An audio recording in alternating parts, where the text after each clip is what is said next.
1 2 3 start చేయమని. అందరికీ నమస్కారం. భారతీయ సంస్కృతిలో పురాణం అనేది ఒక ముఖ్యమైన ఘట్టం. ఈ పురాణాల్లో పౌరాణిక నాటకాలు రాసిన కవులు ఎంతోమంది ఉన్నారు.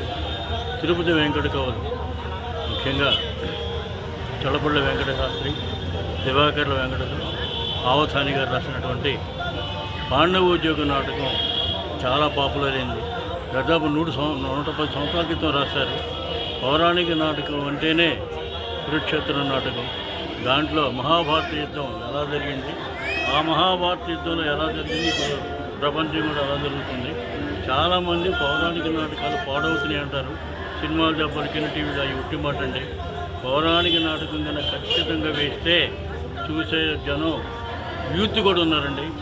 కళను పోషించే వాళ్ళు ఉన్నారు, కళాకారులు ఉన్నారు, అభిమానులు ఉన్నారు. కాబట్టి ప్రతి ఒక్కరు చేస్తే కళను బతికించండి. ఇదే బాపట్ల ఎవరైనా సహాయం కోఆపరేట్ చేస్తే ఆర్థికపరం అవసరం లేదు నాకు. నేనే చక్కగా ప్రతి సంవత్సరం 1-2 నాటకాలు పెడతాను. ఒకప్పుడు పెట్టాను, కొంతమంది కోఆపరేషన్ లేక మానేసాం.